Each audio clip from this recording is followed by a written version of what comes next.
All right. Shalom, shalom. First and foremost, I would like to give all praise, honor, and glory to YAHAWAH, BAHASHAM, YAHAWASHI, BAHASHAM, Makakwadash. Double honors to the elders and the apostles of Great Millstone that taught us this truth. And salutations to the hopeful elect that's around the four corners of the globe.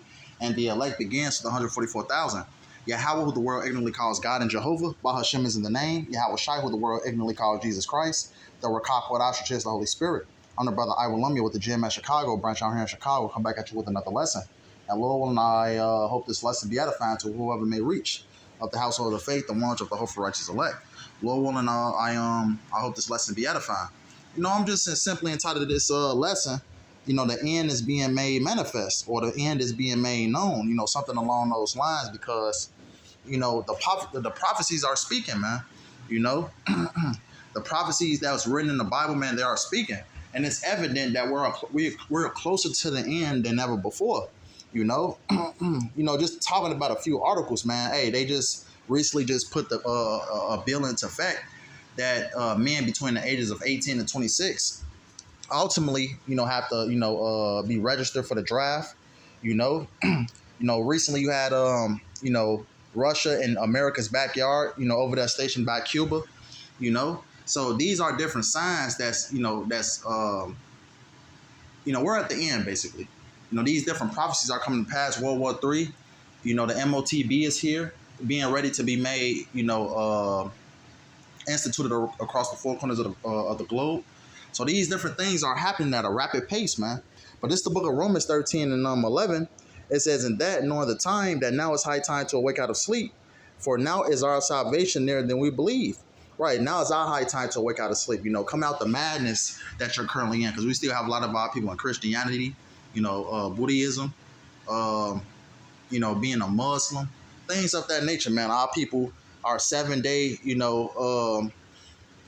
all type of madness that our people are in, man.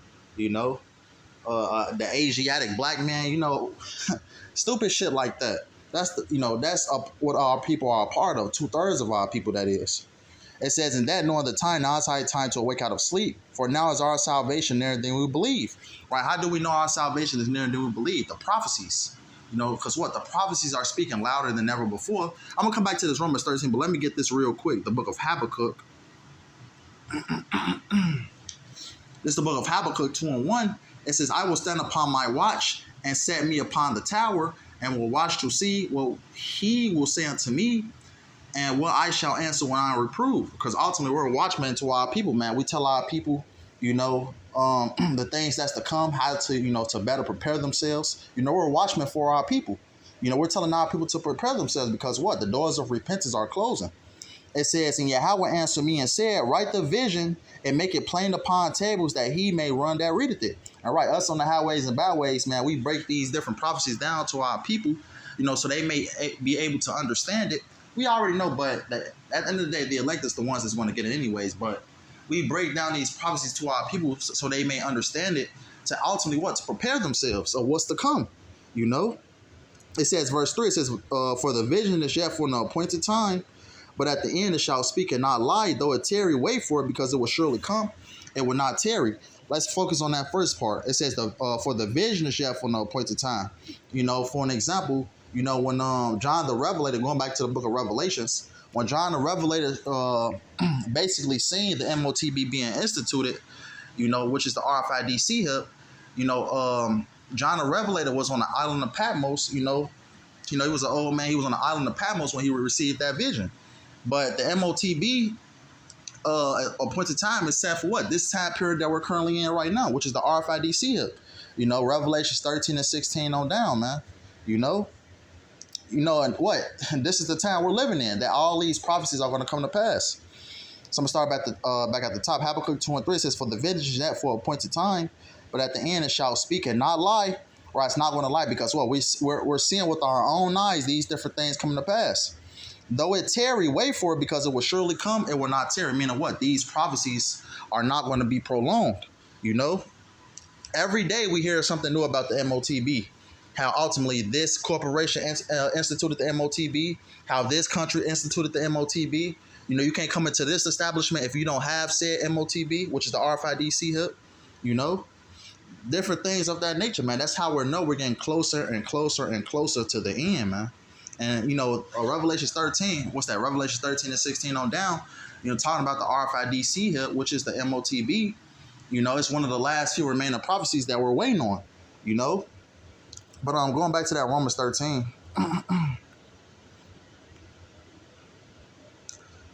it says Romans 13 and 12, it says the night is far spent, the day is at hand. Let us therefore cast out the works of darkness and let us put on the armor of light. What are the works of darkness? Everything that's contrary to the law, statutes, and commandments of YAHAWAH, BAHASHAM, YAHAWASHI. Everything that's outside of doing the will of YAHAWAH, BAHASHAM, YAHAWASHI. Like I mentioned before, going back to that verse 11, which I read, a lot of our people is in these different religions, serving these different gods. Our people is in darkness right now. But it says what? And let us put on the armor of light, which is this knowledge, wisdom, and understanding, man. That's the armor of light. Us applying these scriptures and us, walking, honestly, following the ways of YAHAWAH, BAHASHAM, YAHAWASHI. And it says in the next verse, verse 13, it says, let us walk honestly as in the day, not in rioting and drunkenness, not in chambering and wantonness, not in strife and envying, but put ye on Lord Yahawashi Mashiach, and make not provision for the flesh to fulfill the lust thereof. Right, because a lot of the world is in darkness right now, man, not knowing what's going on.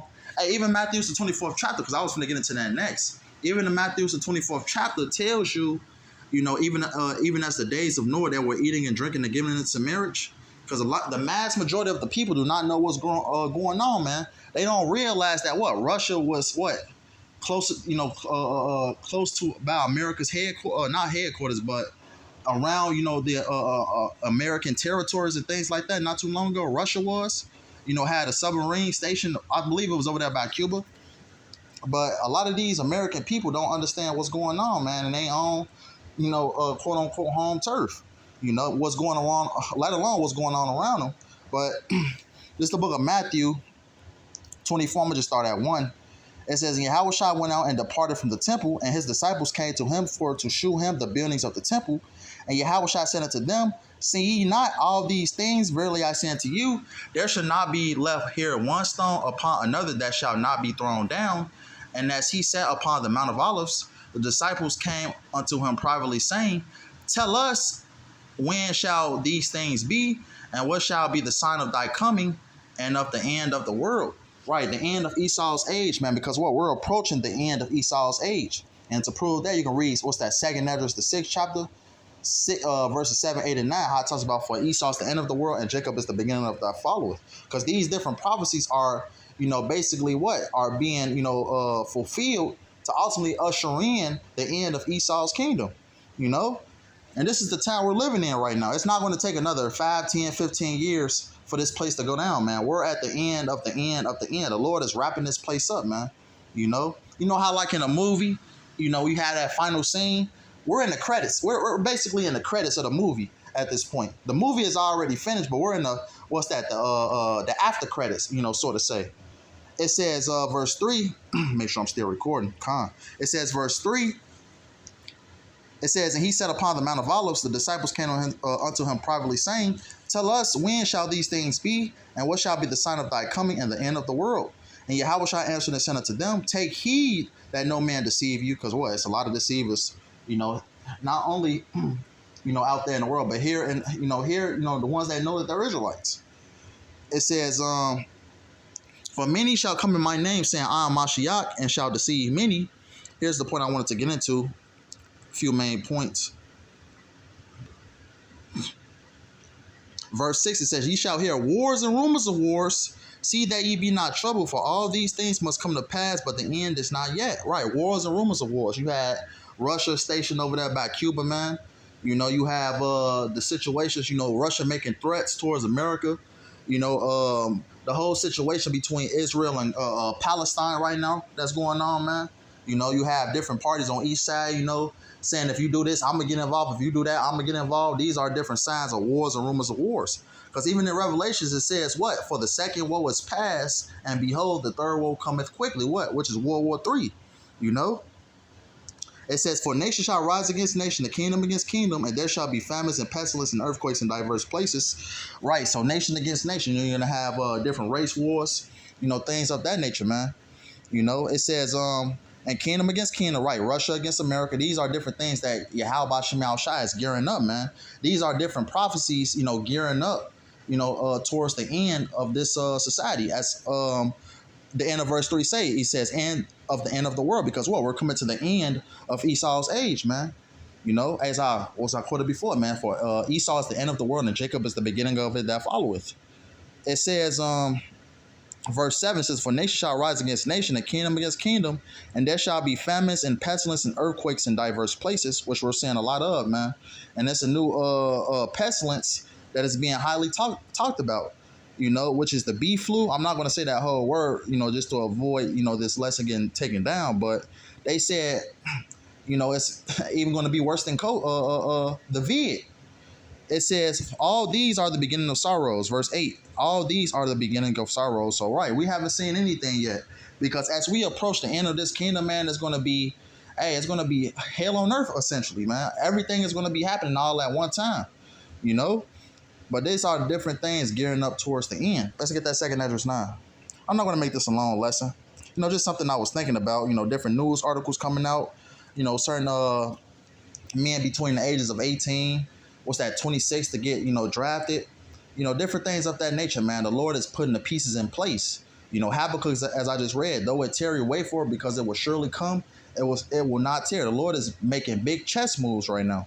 So this book of 2 Esdras 9:1, it says, he answered me then and said, measure thou the time diligently in itself, and when thou seest part of the signs past, which I have told thee before. Where we measure the times by the way of the prophecies, We read different news articles. We read, line it up with prophecies or the prophecies of the Bibles and see, basically where we're at and, and things of that nature.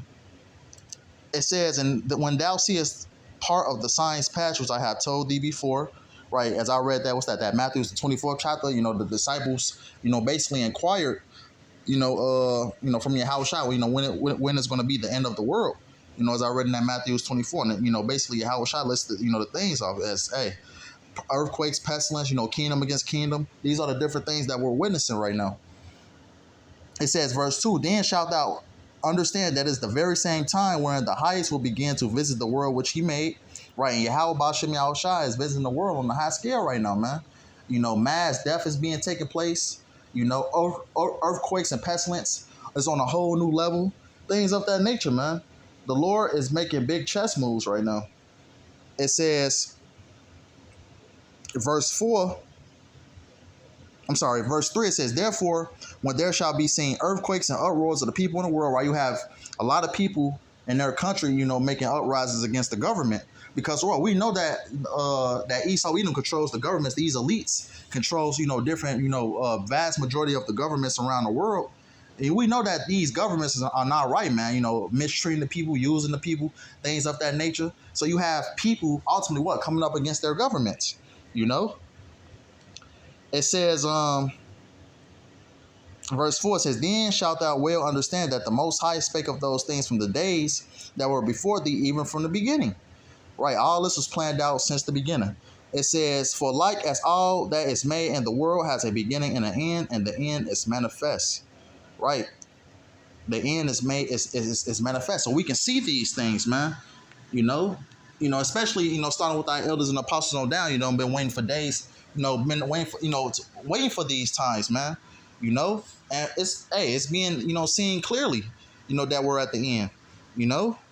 It's gonna be a lot. All hell's gonna break loose, but ultimately, we see that these different prophecies come to pass. Everything that our elders and apostles been teaching about for the longest, man. All these things are coming to pass. So with that being said, I hope this lesson was edifying. I want to end off by giving all praise and glory to YAHAWAH, BAHASHAM, YAHAWASHI, BAHASHAM, YAHAWAH. Double honors to the elders and the apostles of great millstone that taught us this truth. Salutations to the hopeful elect that's around the four corners of the globe. Lord, I hope this lesson was edifying. Till next time, Kwam Yasharallah, Shalom, and Abba.